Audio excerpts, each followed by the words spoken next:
Hi Velasquez, again. I don't know if you actually know, but my real name is Francisco Jose de Goya y Lucientes. Usually people they're just calling me Francisco de Goya, or maybe just Goya. And well, I tell you something. I am actually from province of Zaragoza, from little town named Fuentedoros, and I was born there in year 1746. And my past in front of canvas started already when I was little boy. I was just 4 years old. Think about it. And my parents, they always remind me how I was walking to home with my palette and brush like now. And especially I like to portray my family members. Think about it. But well, it's my childhood, but in the future of mine, I was already living in Madrid and I was learning more about my career as a painter.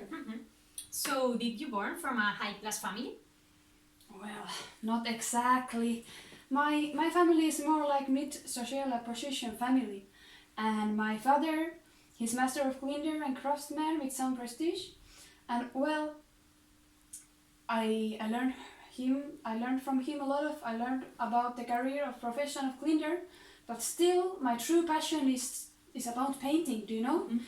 And like I said to you, when I was living in Madrid, I was with Francisco Bayo. I don't know if you know him, but in the end he gave me work in real fabric of tapestry. Oh, it seems that you really took advantage of your first trip. Actually, I couldn't do the same on my first trip.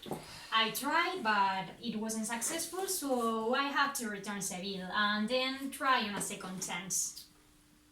Velasquez, again, you're doing the same. You're talking about yourself. Just let me tell my story now. Okay, sorry, Goya. Continue, please. Well, I continue now. Well, when I was in Madrid, learning about my career with Francisco Bayo, I started doing portraits and religious work with some prestige. And actually, thanks to them, they named me as the painter of Charles IV. Oh, so I suppose it was in that moment when you paint one of your most famous masterpieces, the one called The Family of Charles IV? Exactly. But I wasn't only painter in real family. But thanks to my fame and how I am, I got also work to Spanish aristocracy. And I started having a reputation and I actually won a lot of awards. Think about that. Oh, that sounds great. So it was a lot of great moments on your career.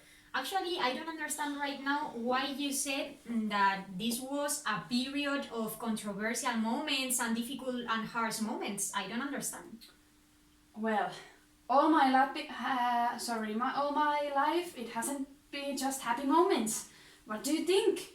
It's actually think about it. I became totally deaf after suffering unknown melody. They didn't know what was the melody, and I became totally deaf. And people actually they were saying that my style as a painter it changed totally, but I didn't recognize that. Oh, really? But that's awful. What happened? Well, it just happened that I just. Oh, come on. What happened? You don't know. Even my adolescence, all my childhood was full of very happy moments. But everything changed. Everything changed when in my life everything changed in 1808 when the French army arrived. It arrived and everything changed in my life. But what happened exactly? Well, it happened. Think about it. When I was there and they were chasing all the high classes, the aristocracy. And sorry, I'm too emotional. Aristocracy, and because maybe I don't know. Well, you don't know, but Napoleon Bonaparte, he came and all the French army and they killed a lot of people. Like here, like this in my painting. I don't know if you know this painting, but it's named of the 3rd of May of execution. Because, well, it's my painting, and through these paints, I try to express the horror of the army, horror of the war, because they were killing others.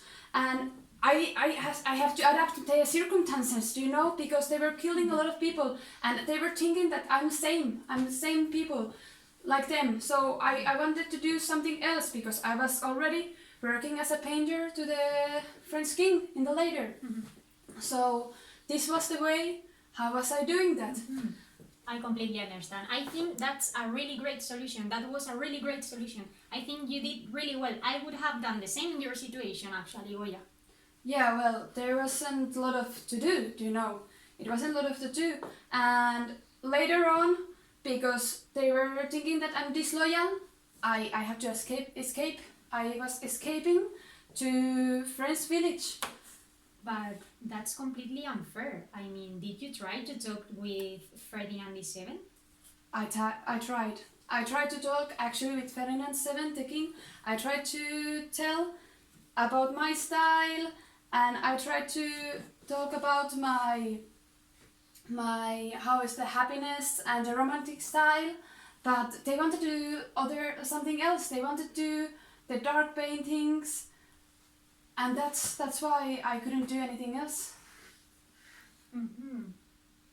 Like you see. Yeah, it's perfectly represented. I understand what you mean. That's like, it sounds like a really hard moment, actually.